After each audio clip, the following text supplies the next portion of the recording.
우리 조상들은 이 산에서 예배하였는데 당신들의 말은 예배할 곳이 예루살렘에 있다 하더이다.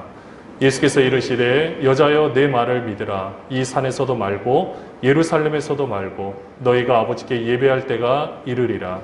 너희는 알지 못하는 것을 예배하고 우리는 아는 것을 예배하노니 이는 구원이 유대인에게서 남이라. 아버지께 참되게 예배하는 자들은 영과 진리로 예배할 도가 오나니 곧 이때라. 아버지께서는 자기에게 이렇게 예배하는 자들을 찾으시느니라. 하나님은 영이시니 예배하는 자가 영과 진리로 예배할지니라. 여자가 이르되 메시아 곧 그리스도라 하는 이가 오실 줄을 내가 아노니 그가 오시면 모든 것을 우리에게 알려주시리이다. 예수께서 이르시되 내게 말하는 내가 그라 하시니라. 아멘. 한국교회 지도자 협의회와 한국교회 평신도 지도자 협의회가 26일 한국기독교연합회관 정문 앞에서 정부를 향한 호소문이라는 것을 발표했습니다. 앞에 내용을 보면 먼저 이 대한민국이 이 방역을 하는데 최선을 다해줬고 그거 너무 이게 감사하다는 내용 이어서 나오는 것이 그 당시에 이제 이 비대면 예배로 전환하라고 이야기를 이제 정부에서 한 이후에 그 정부를 대상으로 기자회견을 열었습니다. 그 내용을 살펴보면 예배는 목숨과 같습니다. 그러나 또 코로나 사태에도 우리가 포기할 수 없는 한 가지가 있습니다. 우리에게 목숨과도 같은 것입니다. 아니 목숨보다 더 소중한 가치입니다. 그것은 바로 예배입니다. 그 어떤 어려운 상황에서도 반드시 드려야 할 우리 삶의 목적입니다. 로마 시대의 원형 경기장에서 굶주린 사자들에게 뜯기고 삼키는 처절한 현장에서도 일제시대 모진 고문과 핍박, 박해 속에서 그리고 6.25 사변의 처참한 상황 속에서도 지켜왔던 예배. 예배는 기독교의 핵심이고 생명입니다. 예배의 폐쇄는 곧 교회의 해체라 할 수 있습니다. 어떤 희생이 따르더라도 반드시 지켜야 할 기독인의 의무입니다. 그리고 또 하나 내용 보면 예배드리고 기도하는 신앙의 자유가 침해당해 하나님을 대적하는 우를 범하지 않게 되기를 바란다고 이렇게 기자회견을 했습니다. 이 내용을 신문을 통해서 접하면서 저도 한번 곰곰이 생각해 보게 되었습니다. 내용을 보면 틀린 말은 없어요. 예배가 정말 우리가 목숨을 걸어서 지켜야 하는 것은 분명히 맞습니다. 그러나 장소에 관해서 우리가 지금 이 상황에서 목숨 걸고 지켜야 될 가치가 있는가? 이거는 한번 고민해 볼 필요가 있는 것을 생각하게 되었습니다. 정말 그 지도자들이 말한 대로 우리가 예배를 생명처럼 지켰다면 우리 지금 기독교회가 이렇게 욕먹고 있는 이 상황은 무슨 상황인지 예배는 했을지 모르겠지만 예배자로서 삶을 잘 살았다고 할 수 있을지 심각하게 고민이 되었습니다.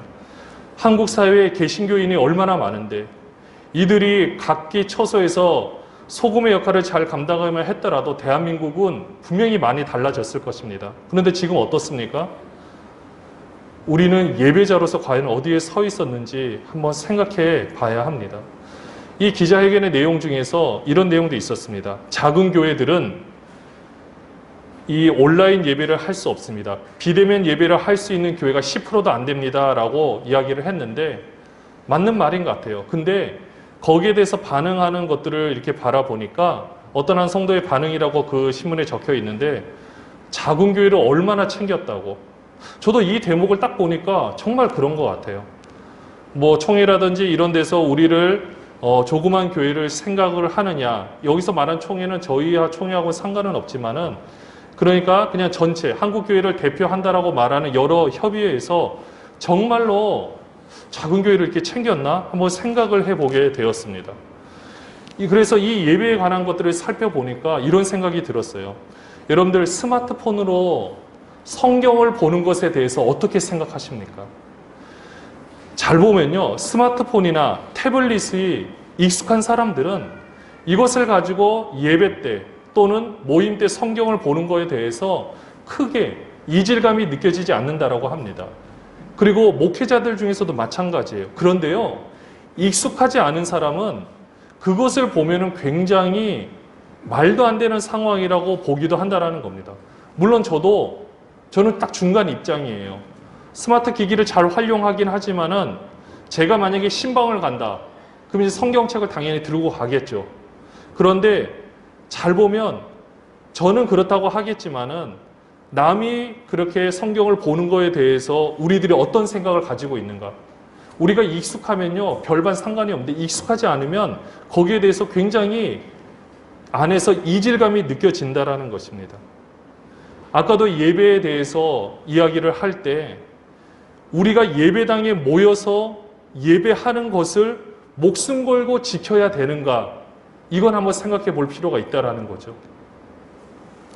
오늘 그러면 이러한 문제를 우리가 지금 스스로 판단하는 것이 아니라 한번 우리가 예수님께서 이 부분에 대해서 어떻게 말씀하셨는지를 여러분들과 함께 살펴보려고 합니다. 오늘 본문의 상황이 바로 이러한 질문에 대해서 예수님이 대답을 해주고 있는 거예요. 먼저 오늘 읽었던 이 본문의 상황, 여러분들 너무나도 잘 알고 있습니다. 너무나도 이 본문은 유명하기도 하고요. 앞에 부분이 사실은 굉장히 유명해요. 뒷부분 다 유명한데 오늘은 제가 이 20절에서 26절까지만 딱 이 부분만 여러분들과 함께 말씀을 나누려고 합니다. 먼저 이 본문의 상황을 잘 보시면요.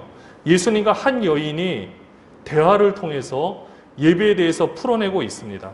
아시다시피 요한복음은 사복음서에서 가장 늦게 쓰여진 책입니다. 이미 바울 서신도 다 완성이 된 후에 기록이 된 책이에요. 그러니까 아무래도 성경 속에 그 당시에 등장한 인물이라면, 그러니까 나중에 썼을 때 그 인물을 회고하면서 썼다라면 당연히 그 사람들은 오늘 말씀의 상황과는 다르게 선한 영향력을 분명히 끼치고 있었을 거예요. 그러니까 성경에 들어갈 정도의 인물이라면 나름대로 무엇인가 좋은 영향력을 행사하고 있었을 거라는 것입니다. 오늘 이 여인도 그런 사람 중에 한 사람일 거예요. 8절에 보시면은 이 예수님과 이 사마리아 여자와 대화를 하는데 이는 제자들이 먹을 것을 사러 그 동네에 들어갔음 이러라 라고 이야기를 하고 있어요. 지금 예수님하고 이 여자만 딱 만날 수 있는 상황이 조성이 된 것입니다. 자, 여러분들 한번 보세요. 우리들이 생각할 때 지금 한 남자가 한 여자와 대화를 하는 것이 불법입니까? 불법 아니에요. 그리고 자연스러운 일입니다. 제가 목회자로서 우리 여자 성도님한테 제가 먼저 말을 거는 것이 불법이 아니에요. 그러나 여러분들 예수님이 사역하던 이 당시 상황에서는 불법입니다. 절대 이야기를 할 수가 없어요. 심지어는요, 제가 제 아내와 함께 가고 있는데 공공장소에서 이야기를 할 수가 없습니다. 남자가 여자한테 말을 거는 것이 말이 안 되는 시대였어요. 근데 우리는 사실 여기에 대해서는 별로 그렇게 생각하지 않습니다. 왜냐? 그냥 우리는 우리 편에서 생각하는 거예요. 아, 예수님이 여자와 그냥 대화를 했구나 라고 생각할 수 있겠지만 절대 그렇지 않습니다. 그러니까 예수님이 이 여자와 대화를 한다는 것은 그냥 우연이라는 것이 아니라 예수님이 아예 작정을 하고 찾아가신 거죠. 그리고 예배에 관한 심오한 이 신학적 내용이 이 예수님과 여자와의 대화를 통해서 이 당시의 상황을 통해서 지금 엮어내고 계시는 것을 우리가 보게 됩니다. 요한이 이것을 정확하게 캐치해서 기록으로 남겨놓은 거예요. 앞에 부분은 생략을 하고 아시다시피 사마리아 사람과 유대인의 사이가 정말 안 좋아요. 안 좋은데 또 유대인이 사마리아에게 말을 걸고 또 유대인 남자예요. 이 사마리아 여자에게 말을 거는데 앞에 많은 이야기를 하다가 갑자기 이 여자가 자기의 모든 상황들을 예수님이 꿰뚫고 있는 것을 보고 나서 여자가 한마디 말을 합니다. 뭐라고 말을 하느냐? 20절에 보시면은 이렇게 이야기를 해요. 우리 조상들은 이 산에서 예배하였는데 당신들의 말은 예배할 곳이 예루살렘에 있다 하더이다. 라고 이 여자가 이야기를 꺼냈습니다. 뭐라는 것입니까? 우리 조상들, 그러니까 사마리아 사람들인 거죠. 사마리아 사람들은 그리심산이라는 곳에 이 예배당을, 그러니까 성전을 세웠다라고 하는데요. 그들은 포로 생활 동안 유대인들은 그래도 혈통적으로 그대로 이어졌지만 사마리아 사람들은 섞였다라는 거 여러분들 알고 계실 겁니다. 혈통적으로 순수성을 잃어버린 이 사마리아 사람들이 모세 오경만을 그들의 경전이라고 생각을 하고 있었어요. 그래서 그리심산에 이 성전을 세워서 지금까지 절기를 지켜오고 있다고 합니다. 그러니까 지금 이 사마리아 여자 입장에서는 우리의 조상들은 그리심산에서 이렇게 예배를 하고 지금까지 절기를 지켜왔는데 당신들은 예루살렘에 있다고 하던데요. 이렇게 먼저 이야기를 꺼내는 거예요. 자, 이런 상황은 어떤 걸까요? 우리가 맛집, 춘천의 닭갈비집, 아니면 속초의 아바이 순대 이런 데 가보시면 간판마다 다 적혀 있는 게 있습니다. 본인들이 다 원조래요. 여기가 진짜 원조, 여기는 하여튼 원래 원조, 이런 식으로 적혀 있는데요. 요즘에는 방송을 한번 타야 사람들이 몰려가니까 심지어는 이 간판에 어떻게 적혀 놨느냐. 생방송, 생생정복통, 아니면 생방송 저녁, 방영되고 싶은 집. 되고 싶은 집은 밑에 조그맣게 써놔요. 꼭 거기에 방영된 것처럼 그렇게 써놓은 집들도 있는 것을 보게 됩니다. 다 보면 본인들이 다 정통이래요. 본인들이 다 전부래요. 저도 이번에 한국교회를 대표하는 기관이 4개가 되는 것을 제가 사실 몰랐는데 이번에 알았어요. 공부를 저도 이 앞에서 예화를 이거를 적용하기 위해서 하나하나 살펴보니까 이렇게 있어. 근데 결론적인 건 뭐냐면은 하나에서 계속해서 분립이 되면서 나왔다라는 거예요. 자, 이런 모습을 보니까 지금 우리가 이 장소에 관해서 만약에 생각을 하게 되면요.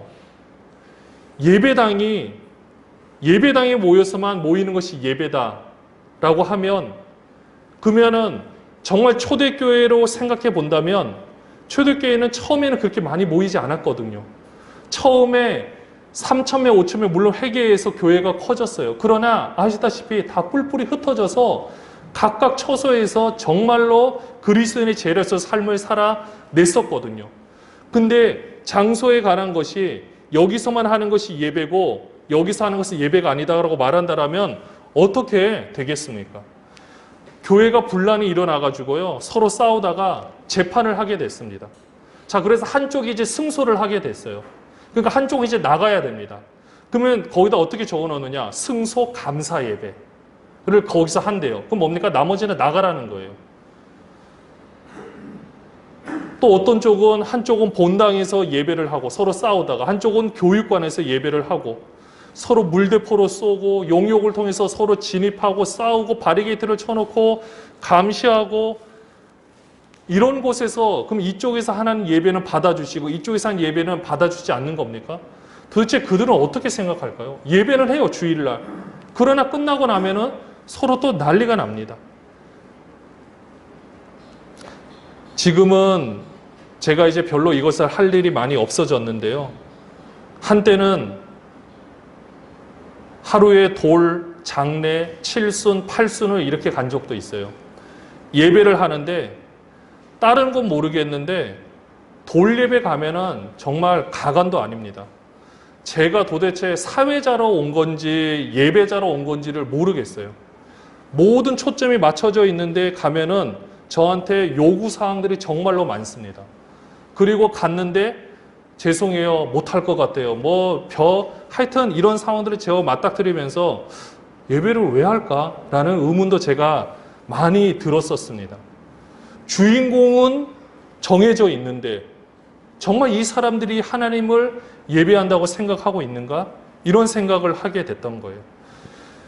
장소 또는 우리의 상황에서 이쪽은 전부고 이쪽만 해야 된다라는 것이 정말 큰 의미가 있는지를 생각해 보게 되었습니다. 예수님께서는 이 사마리아 여자의 이 질문에 대해서 뭐라고 대답하느냐? 21절에 보시면 예수께서 이르시되 여자여 내 말을 믿으라. 이 산에서도 말고 예루살렘에서도 말고 너희가 아버지께 예배할 때가 이르리라. 장소가 중요한 것이 아니라고 분명히 말씀해 주셨어요. 사마리아인들이 말하는 그리심산, 그러니까 둘 다 아니다라는 뜻은 아니에요. 그 다음에 예루살렘에서 예배하는 거, 이것을 말하는 것이 아니라 이제 너희가 아버지께 예배할 때가 이른다. 장소가 문제가 아니에요. 그리고 또 하나의 문제점이 뭐였냐면요. 이 사마리아 여인이 생각한 것이 예수님께서 또 하나의 뭐라고 지적을 하셨냐면은 너희는 22절에 보시면 알지 못하는 것을 예배한다라고 했어요. 우리는 아는 것을 예배하노니 이는 구원의 유대인에게서 남이라. 이 말씀을 어떻게 해석을 해야 되냐면요. 알지 못하는 것을 예배하는 것은 그들은 구약 성경 전체에서 모세 오경만 취한다고 아까 말씀드렸죠. 나머지 선지서들은 배격을 하는 겁니다. 그러다 보니 하나님께서 계시, 사람들에게 자신이 누구신지를 정확하게 알려주신 이 성경의 내용들이 다 잘려진 거죠. 일부분만 취하게 된 거죠. 그러다 보니까 하나님의 완전한 계시를 취사 선택을 한 거예요. 그런 모습은 안 된다라는 것입니다. 이걸 다른 말로 표현하면 우리가 하나님께서 우리에게 알려주신 것대로 우리가 하지 않고 내가 원하는 대로 맹목적으로 내가 정성을 들이면 하나님이 받아주시겠지라고 생각하는 것이 바로 알지 못하는 것을 예배하는 모습인 거예요. 우리는 장소에 목숨을 걸 게 아니라 또 내가 열심히 하면 무엇인가를 된다고 생각하는 것이 아니라 정말 한번 이 부분은 고민을 해봐야 된다는 거. 근데 우리는요 그런 생각이 있는 거예요. 내가 열심히 하면 하나님 받아주시겠지. 내가 무언가를 하면 하나님이 기뻐해 주시겠지. 정말 하나님이 원하시는 걸 생각하지 않는데 내가 원하는 것들만은 다 해놓으면 해주시겠지라고 생각하고 있는 겁니다. 이런 우리의 상황에 예수님께서 말씀해 주시는 거죠. 좀 전에 읽었던 21절에 너희가 아버지께 예배할 때가 이르리라. 예배할 때가 이를 거래요. 너희가 아버지께. 여러분들 이 구절이 굉장히 중요합니다. 자, 끝에 한번 잘 보세요. 너희가 뭐라고 합니까? 21절 한 번만 해주세요. 너희가 누구께 예배할 때가 이르리라? 아버지께. 누구께? 아버지께.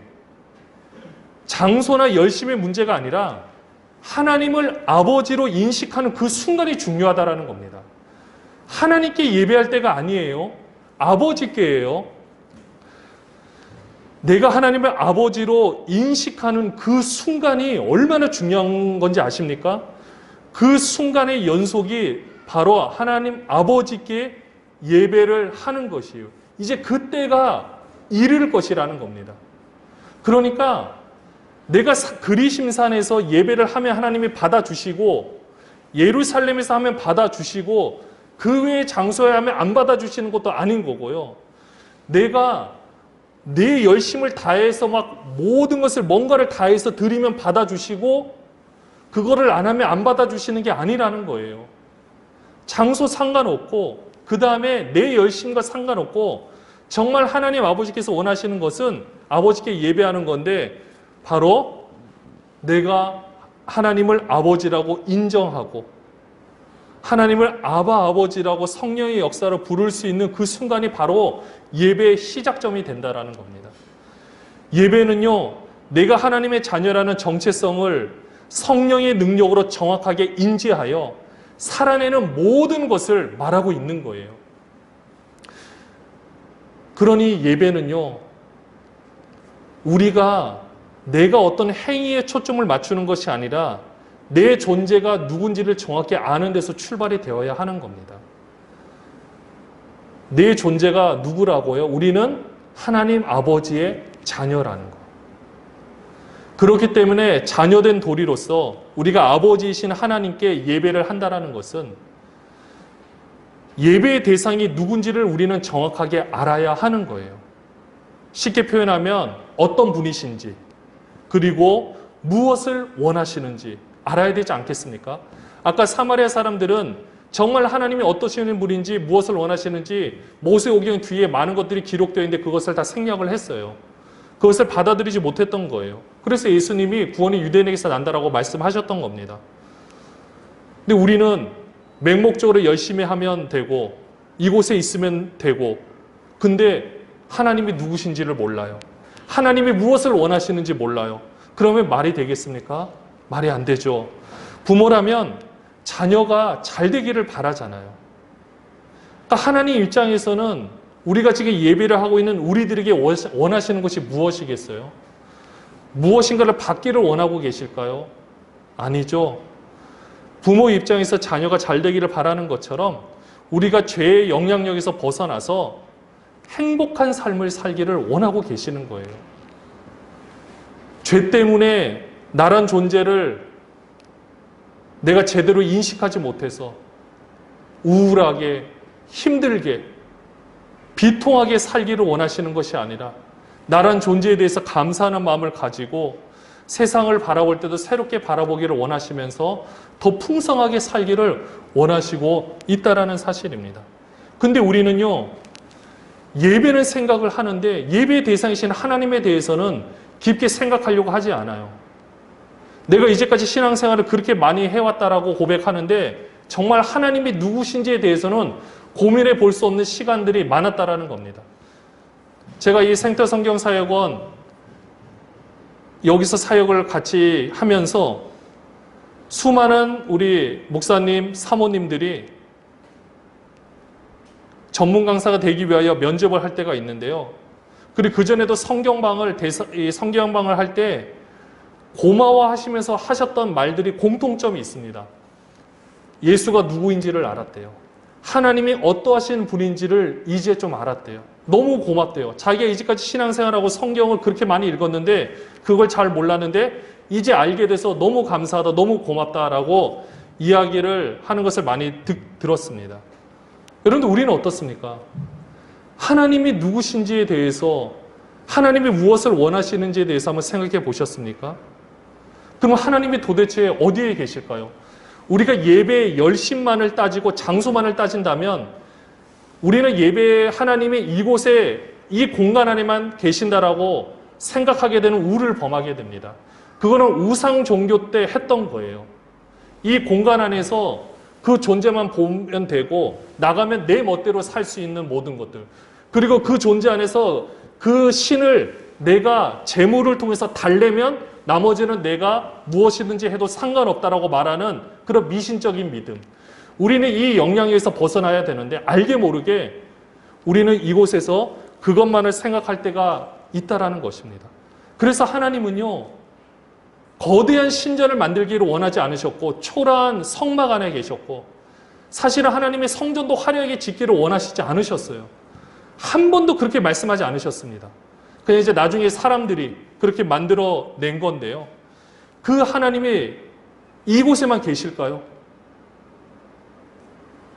아까 말한 예배에 목숨을 건다라고 했을 때, 정말 내가 이거에 대해서 생명을 건다고 했을 때 저는 그 말에 100% 동의합니다. 100% 전적으로 동감해요. 그러나 100% 이곳 안에서만 계셔서 이곳 안에 모이는데 나의 모든 것을 목숨을 걸어야 된다는 것은 고민해 볼 필요가 있다는 것입니다. 우리 하나님이 이곳에만 계시는 거 아니잖아요. 그러면 하늘에만 계십니까? 그러면 내가 범죄한 현장 가운데는 계시지 않는 걸까요? 내가 날마다 열심히 살려고 노력을 하지만 그렇게 살지 못해서 정말 내 자신이 너무 초라해 보이고 너무 싫고 정말로 어떻게 이럴 수가 있을까라고 말하는 현장에는 하나님이 계시지 않을까요? 너는 그렇게 살아왔니? 너는 그렇게 죽어. 이렇게 말씀하실까요? 아니죠.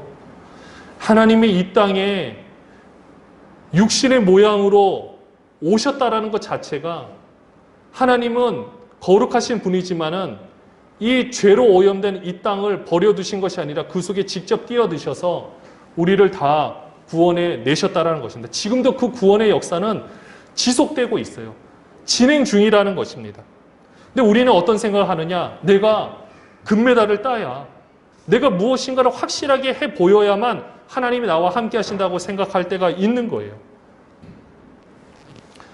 우리가 알고 있는 이 하나님은요, 여러분들이 가장 마음적으로 낮은 곳에 있을 때 그 하나님을 만나실 수가 있습니다. 내 마음이 높은 곳에 있으면요, 절대 만날 수가 없어요. 내가 무엇인가 충만해 있을 때 내 의로 내가 모든 것을 할 수 있다고 생각할 때 하나님을 만나실 수 있으시냐? 아닙니다. 오히려 내 힘으로는 진짜 아무것도 할 수 없고 나라는 존재가 아무것도 아니구나, 내 힘으로 나라는 존재를 지탱할 수 있는 아무런 것도 없구나라고 말하고 가장 모든 것을 포기하고 싶은 그 순간, 그러면서 그 마음이 낮아져 있는 그 순간에 여러분 고개를 한번 들어보십시오. 하나님이 그 자리에 여러분과 함께 하고 계십니다. 그럼 이 하나님은 우리에게 원하시는 것이 무엇이겠습니까? 우리가 하나님의 자녀라는 이 본분을 정확하게 인지하는 것입니다. 다른 말로 표현하면 바른 예배자로 서 있는 것을 원하시고 있습니다. 예배는 둘째 문제. 왜냐? 바른 예배자로 서 있는 게 훨씬 더 중요하기 때문입니다. 23절에 보시면은 아버지께 참되게 예배하는 자들은 영과 진리로 예배할 때가 오나니 곧 이때라. 아버지께서는 자기에게 이렇게 예배하는 자들을 찾으시느니라. 하나님이 예배하는 자들을 찾고 계시대요. 하나님 아버지께서 지금 찾고 계십니다. 성령의 역사로 내가 하나님을 아버지라 인정하고 정확하게 말씀에 근거하여 살아가는 정체성을 가진 모습이 바로 예배자라는 거예요. 영과 진리로 예배한다 그랬죠. 영 무엇이겠습니까? 뭐 사람의 영이라고 말한다고 하지만은 하나님의 영, 바로 하나님의 성령의 역사로 내가 하나님을 아버지로 부를 수 있는 것. 내 의로는 절대 못합니다. 아시죠? 우리 의로, 우리 열심으로 절대 하나님 아버지를 인정할 수 없습니다. 근데 성령께서 우리와 함께 하셔서 깨닫게 해주실 때 우리가 하나님을 아버지라고 부를 수가 있습니다. 바로 영과 진리, 진리이신 말씀. 그러니까 우리가 예배를 할 때도 그냥 내 열심을 가지고 하는 게 아니에요. 우리가 1000번제라고 여러분들 알고 계시죠? 1000번제는 1000번을 드린다라는 것이 아니라 한 번에 1000번을 드리는 것을 말하고 있는 겁니다. 근데 우리는 이제 한국교회에서 나중에 이것을 가지고, 물론 그게 나쁜 것은 아니에요. 정말 하나님을 사랑하는 마음으로 그것을 한 번 한다는 게 얼마나 진짜 대단한 열심 아니면 못하잖아요. 근데 1000번제를 하면은 무엇인가 되겠다라고 받는 생각은 조심하셔야 돼요. 1000번제를 드리는 거는 굉장히 괜찮습니다. 그러나 이걸 했는데 왜 하나님이 날 안 주시지, 복을 안 주시지, 이렇게 생각하는 거 아니라는 거예요. 그런 것처럼 말씀에 근거하지 않고 내 생각과 내 열심의 근거를 두고 하나님을 예배하는 것이 아니라는 거예요. 그러니까 하나님을 예배하는 자는 성령의 역사로 나란 존재가 가장 하나님 앞에서 낮아지고 또 말씀의 근거에서 말씀대로 삶을 살아드리는 이 모습, 말씀대로 순종하고 말씀대로 살아내는 그 삶의 모든 모습을 가진 사람이 누구라고요? 예배자입니다. 하나님은 이런 예배자를 지금도 찾고 계시는 거예요. 우리가 바른 예배자로 서 있는 것이 훨씬 더 중요합니다. 바른 예배자는 가장 낮은 곳에 계신 하나님의 모습을 볼 수 있는 사람이에요. 그리고 그분처럼 행동하는 사람입니다. 우리는 예배를 하면 할수록 내 생각보다 하나님 생각을 하게 돼야 돼요. 내 생각만 하는 사람은 우리 저기 사무실에 있는 누가 있겠습니까? 어린 아이들. 오늘 예배 때문에 어쩔 수 없이 저희 자녀도 제가 온라인을 한다 그래도 어쩔 수 없이 와야 되니까 왔는데 이 어린 아이들은 자기 생각만 해요. 근데 조금씩 철이 들어가면 남을 배려할 수 있게 되잖아요. 그런 것처럼 예배를 하면 할수록 나란 존재의 생각에서 벗어나서 남을 향해 바라볼 수 있는 눈이 점점 뜨여지게 되는 것입니다. 이런 우리가 예배자로 서 있다라면요, 우리는 어떻게 해야 되겠습니까? 바로 인간의 몸을 입고 오신 그 하나님이 우리의 예배의 대상이시라면 그 예배를 받으시는 분은 지금 가장 낮은 곳에 오셨어요. 하물며 우리는 어떻겠습니까? 우리가 그분의 자녀라고 말한다면 자녀된 우리는 무엇을 해야 하겠습니까? 우리는 하나님 생각으로 가득 차야 되는 거예요. 예배를 통해서 이 하나님이시라면 어떻게 이 모든 걸 행하실까? 여기에 우리의 초점을 맞춰야 한다는 것입니다. 이건 시사주간지에 나온 내용인데요. 아까 처음에 예어로 말씀드렸던 그 내용 이후에 이런 내용이 있었습니다. 한국기독교교회협의회는 지난 17일 발표한 성명에서 비대면 시대에 최적화된 교회 공동체의 삶과 사역의 패턴을 다양하게 구상하고 흩어지는 교회로서의 그리스도의 존재 자체가 복음의 메시지가 되어 세상에 전파되도록 해야 한다. 모이는 교회 시공을 위해 투자되던 자원이 흩어지는 교회의 삶의 현장에서 보다 직접적으로 이웃과 자연의 생명의 안전과 구원을 위해 사용될 수 있도록 재구성되어야 한다고 밝히면서 비대면 시대를 맞아 예배에 대한 관념이 바뀌어야 한다라고 주장했다라고 이렇게 기록이 되어져 있습니다. 우리는 이 문제에 대해서 심각하게 고민하고 생각을 하셔야 합니다. 아까 스마트폰 성경 비유에서도 말씀드렸지만 단순히 이렇게 모이는 것과 그 다음에 디지털 대면 방식이 익숙하지 않다고 잘못됐고 익숙하지 않으니까 저건 말도 안 된다라고 우리의 감정적으로 대응하는 것은 한번 생각해 볼 필요가 있고요. 그것을 좀 더 넘어서서 사실은 당연히 모이는 게 너무나도 중요하죠. 그런데도 불구하고 그럴 수 없는 이 사회가 지금 바라보고 있는 이 현실이라면 지금 우리가 이 장소라는 부분을 강요를 한다라면 진짜 우리가 예배의 대상이신 하나님은 가장 낮은 곳에 계신 하나님 지금 어디에 계실까요? 가만히 앉아서 우리의 예배를 여기서 받고 계실까요? 하나님 보시기에는 우리도 자녀고요. 아직 예수를 알지 못하는 사람도 자녀인 거 아십니까?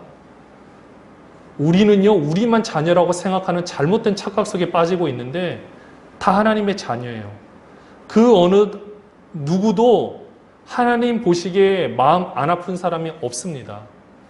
지금 그들이 코로나로 인해서 실직이 되고 수해와 각종 피해를 입어서 힘들어하고 의료진이 지금 이 파업으로 인해서 누군가는 치료를 받지 못해 죽어가고 이런 말도 안 되는 21세기에서 어떻게 이런 상황이 일어날 수가 이러는 그런 힘든 여건 가운데 그 마음을 만지시고 계시는 분이 우리 하나님이신데 그분이 그 현장 가운데서 그들을 위로하기를 원하시는데 우리는 하나님의 자녀라고 말하면서 왜 우리는 그들을 향해서 적대감을 드러내야 되고 그들이 꼭 우리가 바리새인처럼 우리가 뭔가 우리는 구원을 받았으니까 나는 됐고 저들은 말도 안 되는 상황이다 이렇게 우리가 바라볼 수 있겠습니까?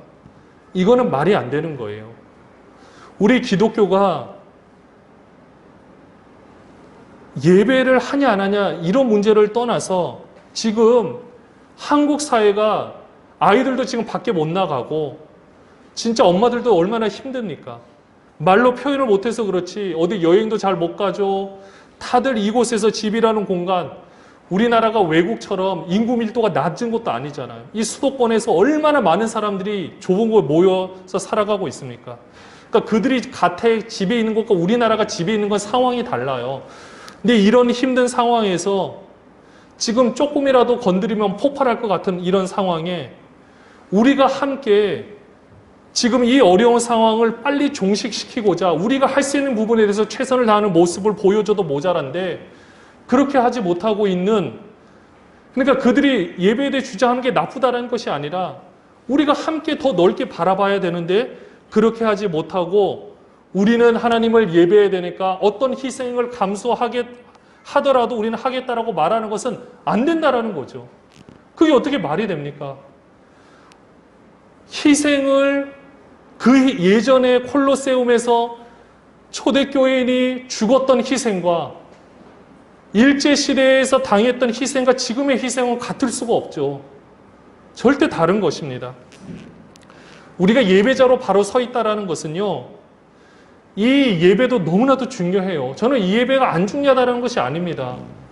저는 예배사를 전공을 했고 예배학을 전공했고 저의 모든 논문과 모든 중심도 다 예배예요.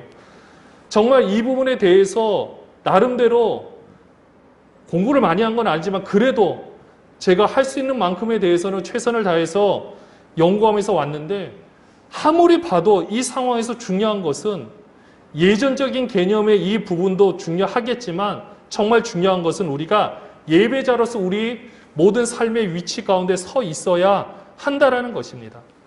우리가 정말 이 예배자로서 이 시대를 우리 아버지이신 하나님의 심정으로 우리가 바라볼 수 있는가? 그리고 이 어려운 상황들을 하나님을 대신해서 해결하고자 하는 마음으로 우리가 서 있는가? 우리가 물질로 모든 것을 감당하면 좋겠지만 우리가 못하잖아요. 그럼 우리가 정말 그것을 놓고 내가 가진 기도 제목 이상으로 이걸 놓고 내 마음을 쏟으면서 기도를 해본 적이 있는가? 어려운 상황들이 하나님이 그냥 해주시면 되겠지라고 하나님께 맡기면서 내가 해야 될 일은 하고 있는지 우리는 고민해 봐야 한다는 것입니다.